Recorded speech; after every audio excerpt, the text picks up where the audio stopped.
We are observing you crossing the 260 of Lima at 31 miles west. Level is 10,700, velocity... October 1996. A state-of-the-art passenger jet careens out of control for 30 horrific minutes, then crashes into the Pacific Ocean. I've got it! I've got it! Climb Aero Crew 603. We're gonna turn over!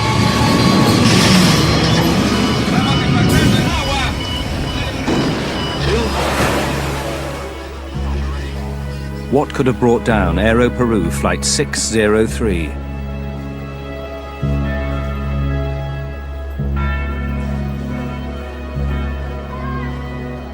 The answer to the mystery may be found in the aircraft's black box flight recorder, a puzzle which investigators must solve.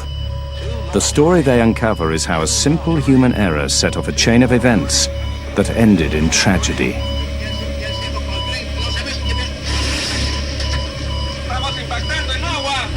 2 cents of American money brought down a $75 million aircraft and killed 70 people.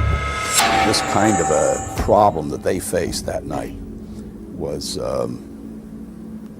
probably one of 10 over the last 20 or 30 years. You never lose hope immediately. You know, it takes time for you to get to that point that you will accept the fact that there's no people that got out of their life. We're gonna turn over!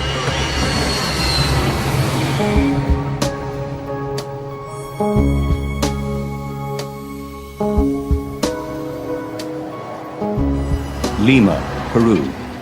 Jorge Chavez International Airport.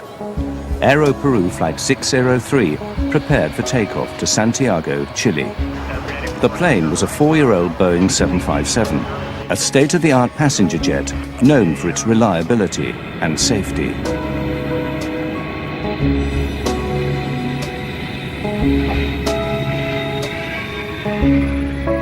Aero Peru 603 was flown by 2 of the national airline's best pilots, Captain Eric Schreiber, 58, and First Officer David Fernandez, 42.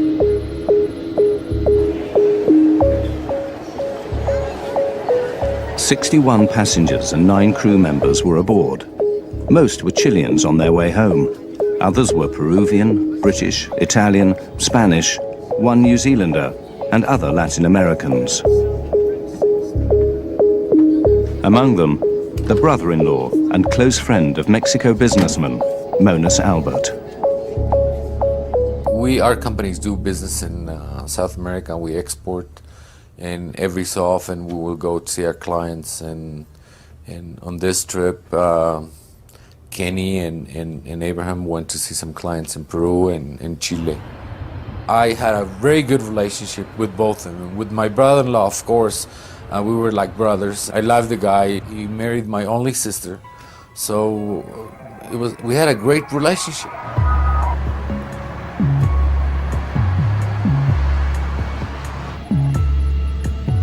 Checklists complete. First Officer Fernandez hailed the tower. Lima Tower, Aero Peru 603, runway 15, ready for takeoff. Aero Crew 603, use noise abatement. Wind calm, ready for takeoff on runway 15. 1515, transponder. Flaps 15, takeoff briefing complete. The captain makes a joke about their precision. See how accurate we are? Not even Swiss. Rolling. The Aero Peru 757 was among a new generation of computer-controlled aircraft in which pilots are trained to rely on a central data system designed to reduce errors, both mechanical and human. On takeoff, the 757 performed perfectly. 80 knots. Check. V1, rotate. V2.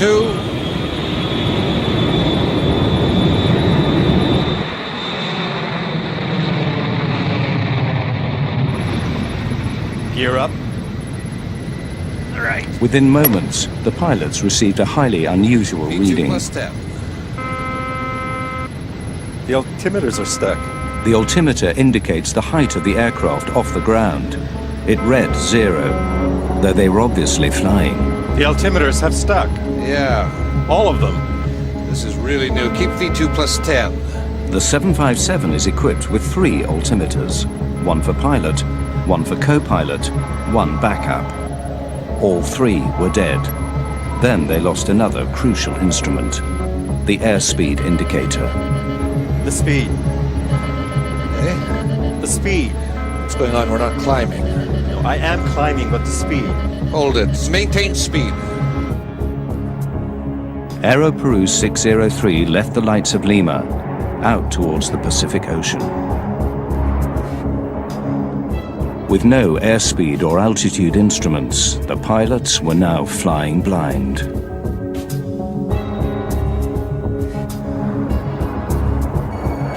The air traffic controller in Lima maintained contact with the plane, noting its altitude and course. He did not hear when the pilots got a new minor warning that they must adjust the rudder, which steers the aircraft left and right. 603. We are descending. Rudder ratio. That's strange. Turn to the right. Alan McLeod is a veteran Air Canada pilot. They got a rudder ratio warning, which consists of an amber light that would come flashing on there with a little beeping horn and a message on this engine crew alerting system saying rudder ratio. That's just a system that reduces the amount of rudder the airplane has that can be used as the airplane accelerates and goes faster and faster.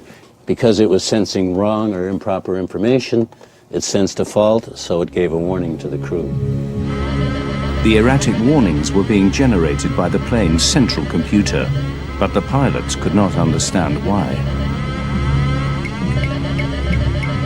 Then, the dead altimeters sprang to life. Climb, climb, climb, climb. I am. Climb. You're going down, David. I am up, but the speed. Yeah, but it's stuck. Mach trim rudder ratio. Climb, climb, climb, climb, climb. Set heading 100. Well, now you're... It's okay on this heading. Set the climb thrust. Center autopilot in command. Just as suddenly, the altitude readings returned to normal. The moment of calm would be brief.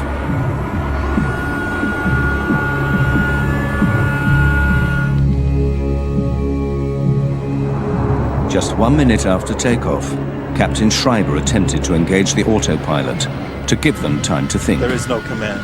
The autopilot requires identical data from 2 of the aircraft's 3 flight control computers.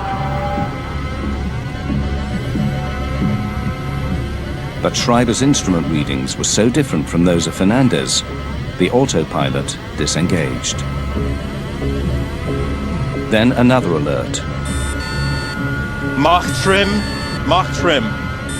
Mach trim indicates that the plane is not flying in a level position, yet the 757 seemed to be flying normally. Let's go to basic instruments. Everything's going to hell. Mach speed trim is a system that trims the airplane. It changes the angle of the horizontal stabilizer in the back end of the airplane, and that has to be changed as the airplane accelerates to a higher speed. It was getting false indications, so they got a warning that they had an overspeed, which of course they didn't. That warning would consist of, again, the master caution and a master warning, which is a red light associated with an oral warning as well. Despite confusing warnings and no autopilot, the aircraft was controllable. If necessary, Schreiber could have kept the plane aloft for hours. But he decided to land. He instructed his first officer to declare an emergency. We are in an emergency. Aero Peru 603, Lima. We are declaring an emergency. We have no basic instruments, no altimeter, no airspeed indicator. Declaring emergency. Receive. Altitude? We don't have. We're up to 1,000 feet, approximately 1,700.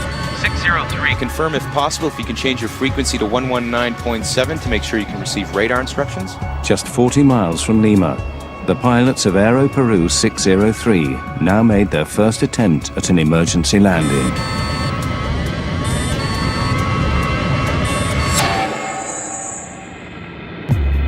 Puzzled by their problems, they began to suspect that the Aero Peru ground crew had tampered with the aircraft.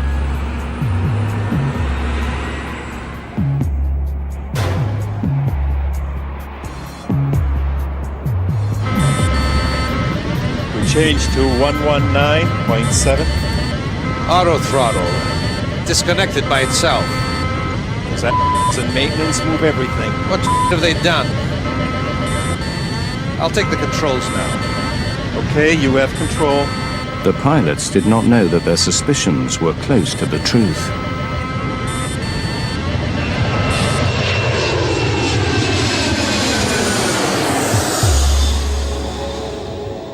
But there was no time to speculate further.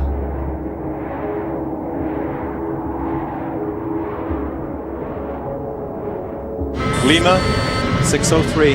Aero Peru 603, Lima. We request vectors for ILS. Runway 15. They sought the runway with the help of a guidance transmitter called the Instrument Landing System, or ILS.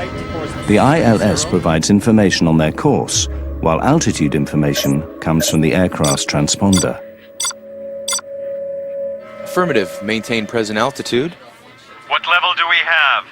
We have 4,000 feet. Can you confirm for us? Correct. Maintain 4,000. Schreiber and Fernandez had never experienced nor been trained for this emergency. Auto throttle disconnect. Really, we don't have any control. We don't have any control, not even the basics. Let's see. Check everything. The airplane was controllable, but you first have to diagnose what's wrong. And it's very easy from 20/20 hindsight, sitting here in a chair on a nice sunny day, to say, this is what he should have done. But in the cold, dark night, with bells and whistles going off, it's very difficult to analyze conflicting information that you're getting. This kind of a problem that they faced that night was probably one of 10 over the last 20 or 30 years that has been similar to this.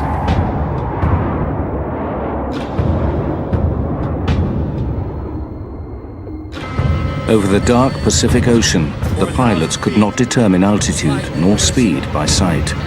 They requested that the tower help guide them in. It's responding. Airspeed is 0. All speeds. Right. Can you give us the airspeed, please, if you have us on the radar? Yes, affirmative. As of 10 seconds, It seems that you're climbing at level 6,000 at 22 miles south on heading 195. The air traffic controller's computers calculated a correct airspeed by measuring the plane's movement over the ground. Okay, we have that. We are on heading 190, and we have 7,000 feet on the altimeter. Yes, correct. You are now reaching 7,000. But neither the pilots nor the air traffic controller knew that the altitude indicated on the scope was incorrect. It was coming from the plane's erratic computer. The traffic controller would try to help the pilot, but he was receiving the wrong information on altitude. He was receiving a wrong indication from the captain's altimeter. The reason the air traffic control system was transmitting improper altitude readout information to the airplane was because the airplane's altimeter, through the air data computer, would send the indicated altitude that the airplane was experiencing down to the radar unit, and of course it was incorrect, and they would read it off their readout down in the air traffic control center and transmit it back to the pilots, and of course it was incorrect because they were getting incorrect information to begin with. Investigators would later discover that Aero Peru 603 was drifting downward, while the altimeters showed them at a near constant 10,000 feet. The passengers were as yet unaware of the drama unfolding in the cockpit.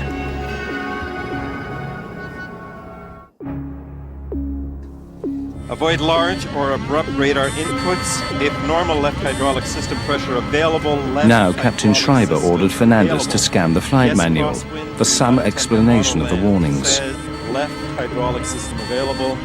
Yes, crosswind, do not attempt an auto land. In Lima, the air traffic controller continued to guide Aero Peru 603 back to the ground. Aero Peru 603, we are observing you now at level 9,200. What is your heading now? We're heading level 205. Affirmative. You are turning slowly to the right, correct? No, we are maintaining course to stay away from the coast. With incorrect altitude information being transmitted from the aircraft to the tower, they did not realize that the plane was descending. Your distance is 30 miles. Do you want a heading to proceed to the localizer, correct? Correct. We're going to suggest course north 360. 360. We have problems here reading the instruments. You're going to have to help me with altitudes and airspeeds. If it is possible. Okay, received. Let's go. The approach is set. The 757's computer sent critical warnings, information that the pilots were trained to obey, but could not trust. Let's try to make a descent on this heading. It's climbing. The airspeed plummeted to below stall speed, and then raced up again. Let's go down to 10,000 feet. Why does the speed go away so fast? Could it be the real speed? That's what worries me. No, I don't think so. Can you verify our speed, please? 320 is indicated. We have 350, but The no... engines are on idle, but we keep accelerating and accelerating.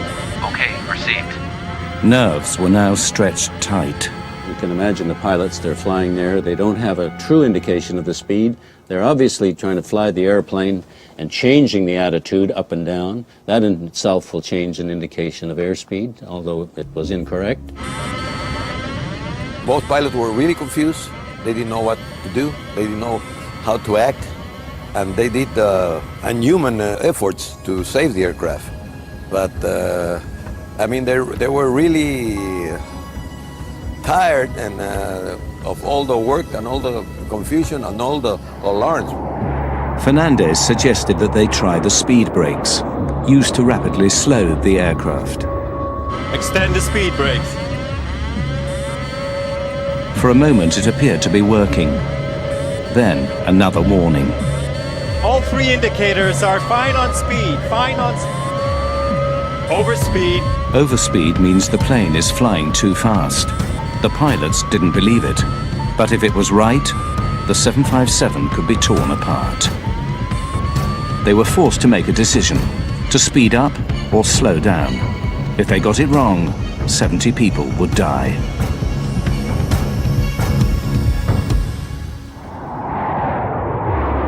"15 minutes had passed since takeoff. Then the computerized brain of Aero Peru 603 sent another burst of contradictory warnings. Rudder ratio. Can't be, nothing's disconnecting. All engine instruments are okay. What can our real speed be? The speed indications Lima are okay. Tower provided their only chance of survival. We are observing you crossing the 260 of Lima at 31 miles west. Level is 10,700. Velocity is approximately 280. Over the ground. Perfect. The controller's altitude reading was incorrect. Junk information being generated by the 757's computers and radioed to the tower.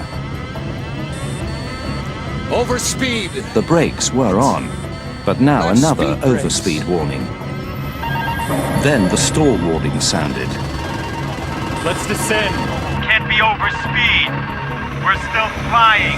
They get a stall warning that the airplane is falling out of the sky. At the same time, they got overspeed warning. Impossible to have two contradictory alarms. Either you're stalling or either you're having an overspeed. So that created more confusion. Really, this problem has never happened before. It was a new emergency. In aviation, you always figure, what's going to kill me? What is the critical thing? Let's take care of that first. and then we'll take care of the other lesser issues later on.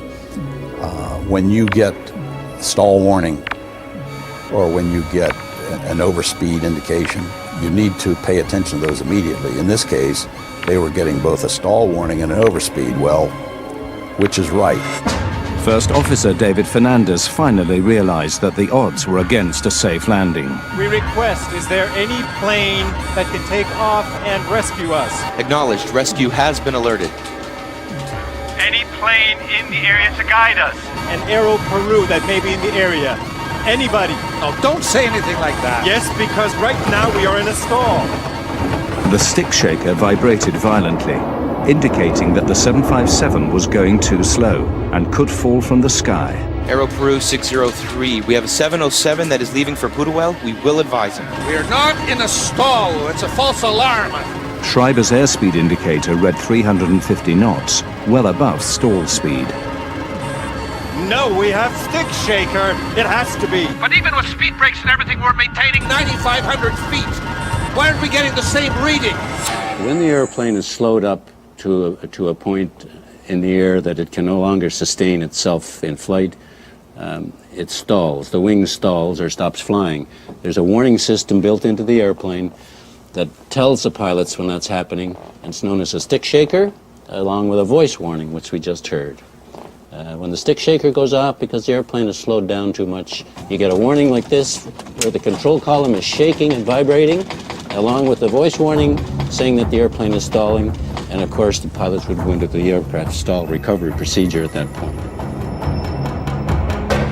In the battle between man and machine, the deranged 757 was winning. The pilots now had no sense of where they were or how high. They had gradually been descending and were now just 1,000 feet over the sea. Lima Tower, misguided by Aero Peru 603's incorrect transponder, reassured the pilots that they were at 10,000 feet. Aero Peru 603, you are now flying on course 120. We observe you to be at level 10,000. Your speed is approximately 220 and a distance from Lima of 33 miles to the northwest. The 707 will be ready in 15 minutes to fly west to help you. The pilots had to abandon their attempt at landing. The best hope now was that another aircraft could get airborne and guide the 757 back to the airport. To have another aircraft come alongside and formate, or you formate on it, would have been one way of recovering from this abnormal situation. However, we must remember that the flight was at night and darkness. The pilots may or may not have had any formation flying training, but that would have been one way to resolve the problem quite well, actually. Terrain. Too low. Terrain. What's happening? Too low. Terrain. Now the pilots received the most terrifying warning of all.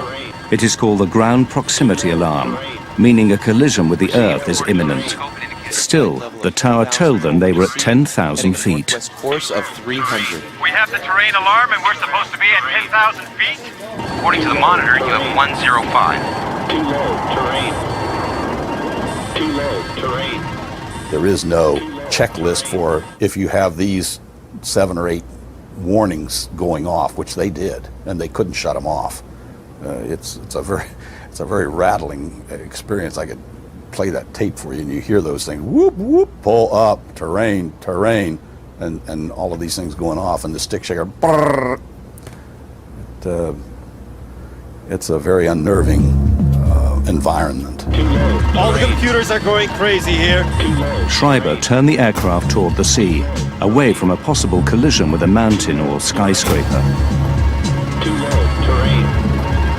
Too low. Terrain. Despite the erroneous warnings, the terrain alarm was correct. There's a system on board the aircraft called the ground proximity warning system, and it senses a rate of descent in the airplane.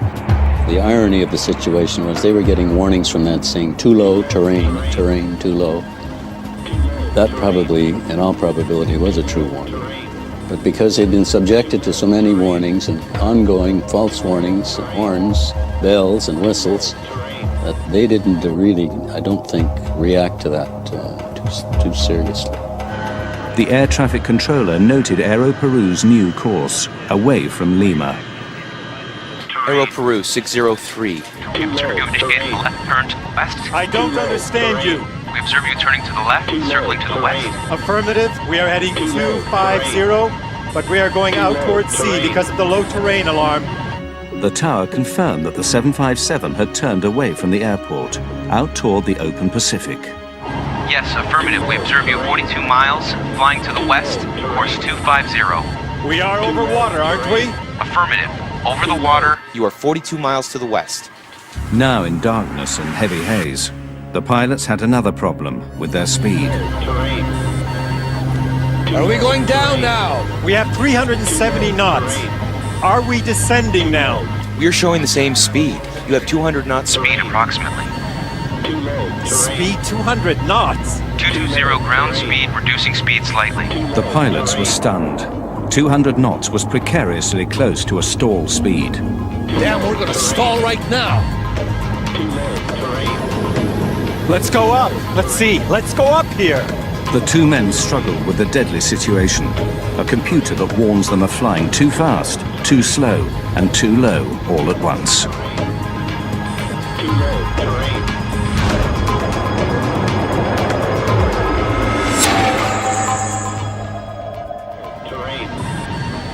Schreiber now decided to risk a second attempt at landing, seeking the signal known as the ILS to guide the aircraft to the runway. I want to try to intercept the ILS. I'm trying to descend. Lima, Aero Peru 603. We will try to intercept the ILS. Let us know if we are in. Received, Aero Peru 603. You show now level 9700. The instruments seemed to be working. For a moment, there was a glimmer of hope. This one's right. This one's okay too. The air traffic controller attempted to raise the pilot's spirits with good news. Stand by to verify speed. The 707 is about to take off. It is on taxi. Confirm our speed. It is very important we do not have any speed indications on board. Understood. You're starting to turn and we observe your Ground speed at 270. Stay there, Eric. 270 is okay. They now knew their speed, but altitude remained fatally wrong. altitude is 9,700. Your speed is 140 knots. Ground speed on the monitor. How can we be flying at this speed if we're descending with engines on idle? Give me the altitude, please. Yes, you are maintaining 9,700 according to the scope, sir. 9,700? Yes, correct. What is your indicated altitude? Do you have any visual reference? 9,700, but it is indicating too low terrain. Are you sure you have us on the radar at 50 miles? Hey, look! The 370, we have 370 what? Do we lower gear? Aero Peru 603, Lima. What do we do with the gear? Suddenly, they realized the awful truth. We're hitting water! Pull it up! Climb Aero Peru 603. If you need to, pull up. For 20 seconds, the pilots struggled for altitude.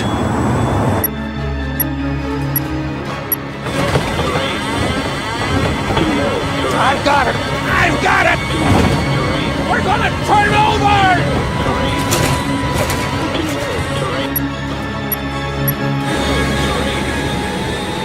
Aero Peru 603, Lima.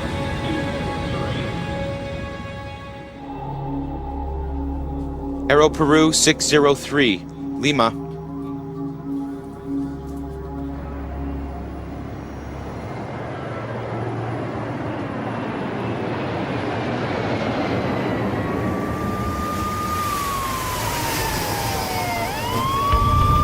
The next morning, Mexico businessman Monas Albert learned that an Aero Peru flight had crashed. 5 minutes after takeoff, the crew informed the tower that they were having an emergency and they requested clearance to return to Lima. During the process, contact with the aircraft was lost at 0110, with the latest position of the aircraft being 50 miles north of the city of Lima. About 6 o'clock in the morning, I got up and turned on the news channel, and I heard there was a crash, an airplane crash of Aero Peru, but the news mentioned New York to Lima. Rescue operations are underway by authorities. The aircraft was carrying 61 passengers and 9 crew members. His brother-in-law and his business partner were on Aero Peru 603. So I went to the shower and didn't pay a lot of attention. But when I came out, they corrected the news and they said from Lima to Santiago. And I knew in that plane Kenny and Abraham were flying. The news was very vague, so they mentioned there might be some survivors, and they mentioned that the plane crashed on the Pacific Ocean, and they didn't have a lot of news, and the crash was at night. So in my mind, I thought that the plane sort of landed on water and most people got out. Guido Fernandez had just been appointed Peru's accident investigator. Aero Peru was his first case. The co-pilot, David Fernandez, was his nephew. I was in bed. It was about 4:30 in the morning, and they called me. Your nephew is lost in an airplane. They asked me, how do you feel that your nephew was a co-pilot? My gosh, I feel very bad, but I'm a professional. I have to do a job. I have to comply and complete my duty. So that's what I did. Fernandez rushed to the crash site in a Navy helicopter. It was clear there were no survivors. 9 bodies were floating in the debris. The rest sank with the 757.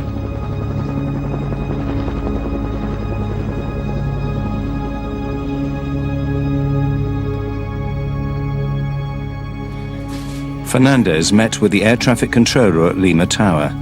His account was baffling. Well, the controller really didn't know. He was just trying to help. So he did all he could to help him. But unfortunately, for him, it was a new emergency too.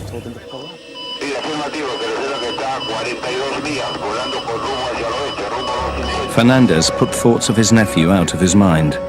His job was to retrieve the aircraft's flight data and voice recorders to determine what happened. He needed help.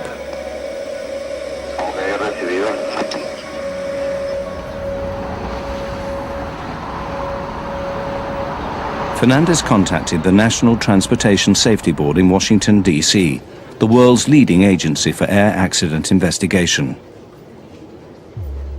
They had found the aircraft. It was pretty well documented by radar. The Navy, the Peruvian Navy, had gotten a fix on the flotsam and the wreckage in the ocean. And the only thing left to do was find it on the bottom of the ocean, which they did not have the facilities for. Rodriguez flew to Lima to join Guido Fernandez's effort to find answers. I found out that his nephew was the first officer. I suggested that perhaps they should consider removing Captain Fernandez from the investigation because of emotional involvement and what have you. The American investigator's concerns soon vanished. He was very objective, I would say an excellent investigator, considering that it was, and not a distant nephew, it was his very close relative. He did an outstanding job. The black box in the Boeing 757 can emit a locator beacon for 30 days before batteries run dead. The US Navy provided underwater remote-operated vehicles to survey the debris field, seeking the black boxes. The wreckage confirmed that the plane went down in one piece. I've done in-flight breakups that were spread over 15, 16 miles and maybe a mile and a half wide, which tells you instantly that just what you know of looking at the wreckage, that this thing didn't hit in one piece. It clearly was disintegrating as it was crashing. But in this case, it was a fairly tight debris field, and so obviously it hit at high speed and was fairly closely knit wreckage pattern. The data recorders were retrieved from the 757. Brought to the surface, the boxes were placed in coolers full of fresh water to keep them from oxidizing. They were taken back to Washington for analysis at the NTSB.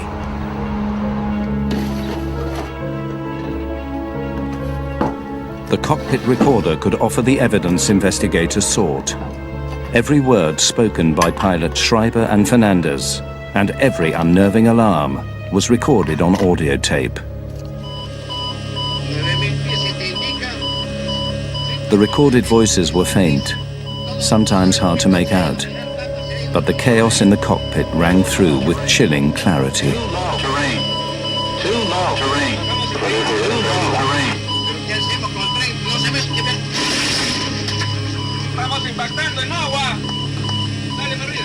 The tape was digitized into a computer, filtered and enhanced.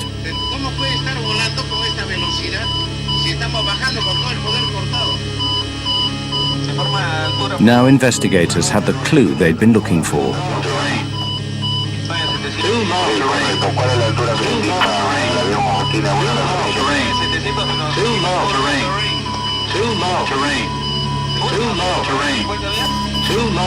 It was clear to us that they were really experiencing a problem with airspeed and altitude, and the airspeed and altitude indications in the aircraft are strictly a function of what we call the pitot-static system. The pitot-static system is found on all aircraft, large or small. External ports measure outside air pressure to provide data on altitude and speed. If these ports are blocked, the plane's computers receive false data and generate false warnings.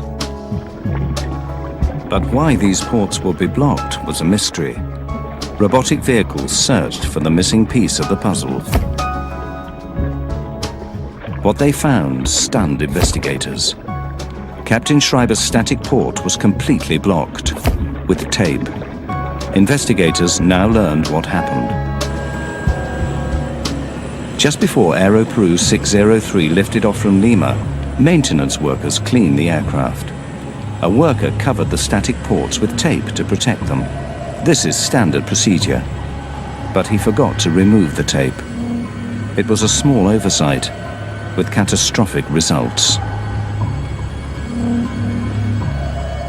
The taping was never removed, and when the airplane departed and started to fly, nothing but trapped static sea level air pressure was sensed by those instruments. And in matter of fact, the airplane was climbing up in thinner air, and the information presented on the instruments and to the air data computer was false, which generated just totally non-normal readings.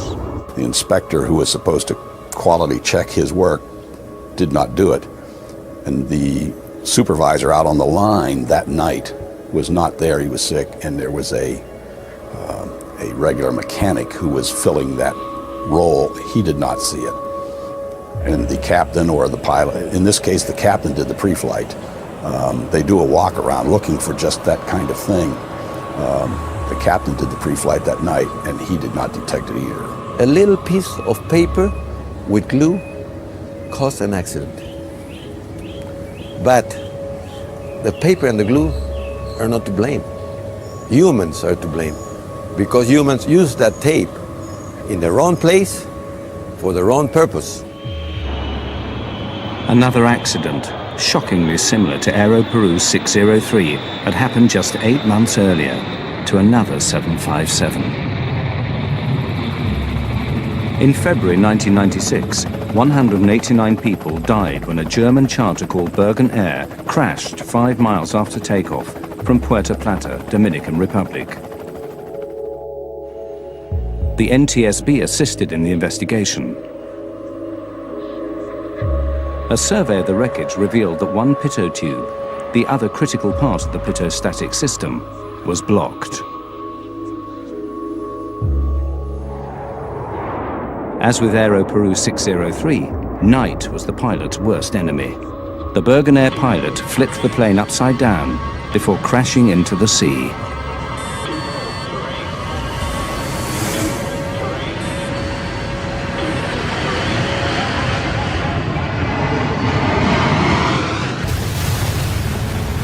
Bergen accident clearly pointed out already that a crew will get confused by these cryptic advisories, rudder ratio, mark airspeed trim, and not getting a clear indication what the underlying problem is, which is a problem with the air data computer or anything which comes behind it, the pitot tube or the static port. These were facts which were well known to the manufacturer, and so it happened again. 3 months after the Bergen Air crash, bulletins were issued to all airline carriers about the pitot-static problems. But Aero Peru had not yet implemented the changes. The bulletins and the, let's call it the fruits of the Dominican Republic investigation of Bergen Air had not yet reached Aero Peru at the time this accident occurred. The Peruvian government very correctly made a point of that in their report on the accident, saying that they should have given more impetus to those recommendations to get them out to the industry quicker. Well, it's very unfortunate, but it comes back to the fact that communication in aviation is sometimes deficient. There is not that high level of exchange of information between different operators, as they are all competitors. They do not exchange certain information, and specifically not the one which is safety related. And that's definitely the case in the Aero Peru accident. 9,700, but it is indicating too low terrain. Even if Schreiber and Fernandez had known about Bergen Air, it may not have helped them survive, given the high pressure of their situation. We lowered gear. It's easy to sit here in the 757 cockpit and play the Monday morning quarterback, having heard the bells and the overspeed warnings, the ground proximity warning, the stall warning. It's very easy to do that and sit here and say what I would have done being an experienced pilot. But to put yourself into the position of those two pilots that night, they were in an extremely difficult situation to fly that airplane and recover from that experience. 2 weeks after the crash, Monas Albert joined dozens of grieving families, seeking the remains of his brother-in-law and friend. He finally identified them in a Lima morgue. I wanted to find them. I really wanted to find them. And one part of me didn't want to find them because there was this fantasy that if I don't find them, maybe they're in an island with a drink and looking at some girls dancing. I can close the chapter. I can go and take him and have him buried, and there'll be a place for the family to go and put some flowers once in a while and say, okay, my brother-in-law's here, or my dad is here, or my husband is here. Now that investigators had the answer to the mysterious loss of Aero Peru 603, the lawsuits began.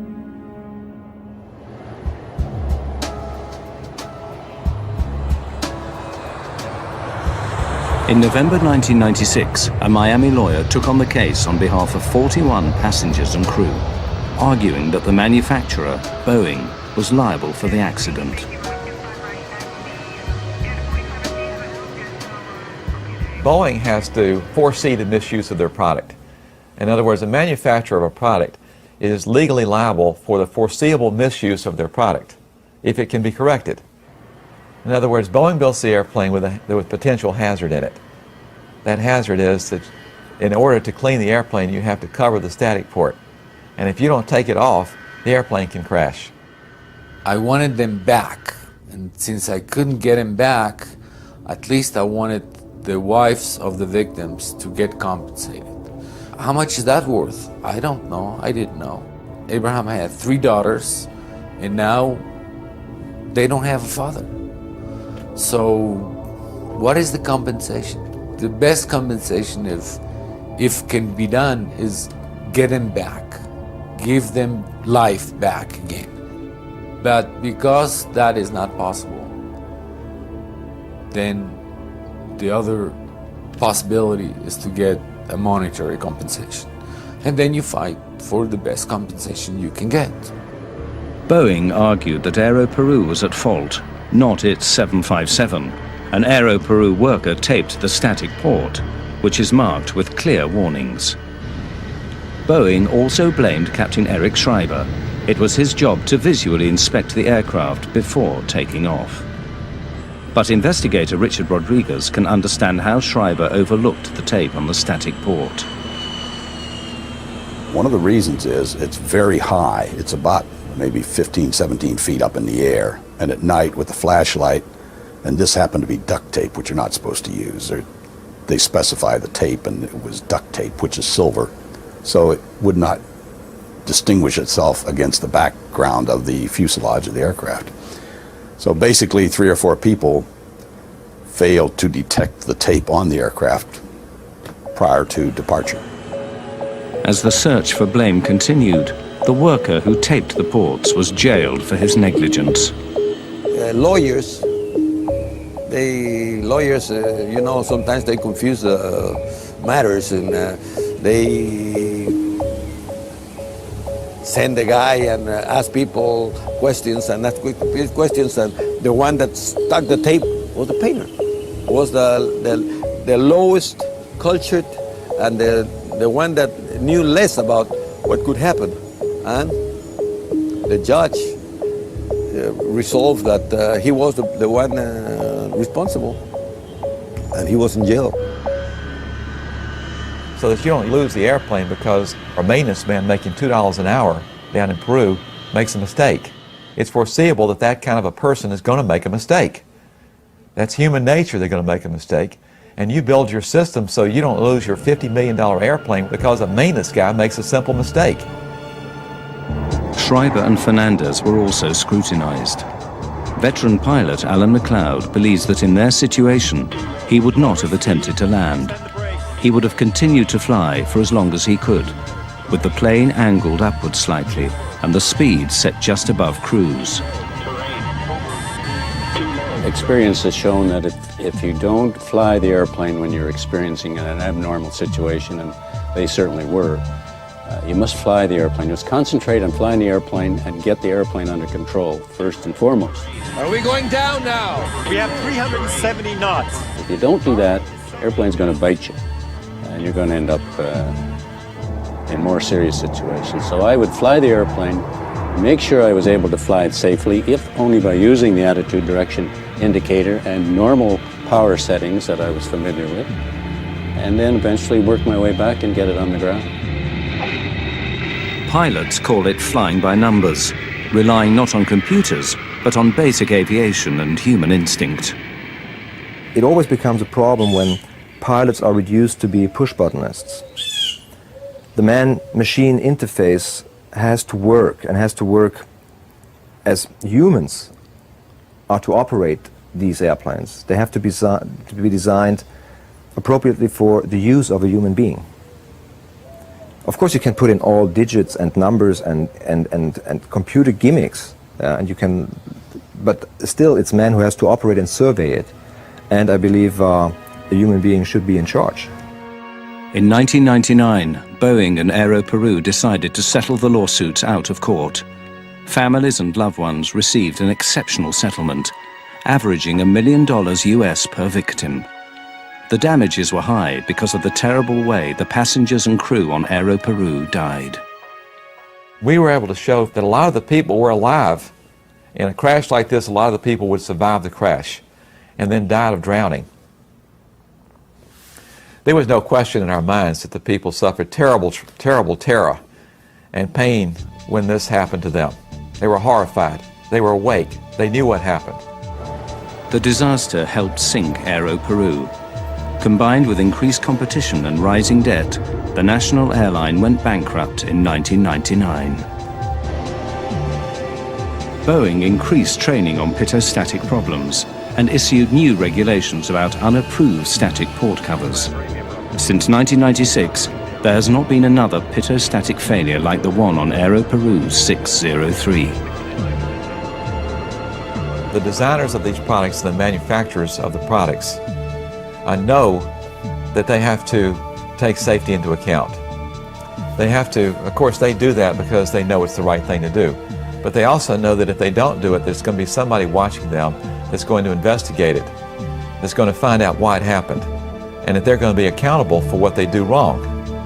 And that if they don't take into consideration safety, they're going to have to pay for it. Well, the accidents made the aviation industry aware that something simple like a pitot tube or a static port can cause a major incident or even an accident. And even airline pilots were reminded that this is a vital basic thing and it may happen, and this is the way how to prevent it to turn into a catastrophe. The case was settled, the industry repented, and moved on. Such is the world of commercial aviation. But it was little consolation for those whose lives were scarred forever by an insignificant piece of tape. It's suddenly, you say that guy doesn't exist anymore. It's very hard to swallow that. It's very hard to understand. And it took me a long time to accept. So the memory is still there, and it will be there for a long time. I'm not going to let go. I don't want to let go.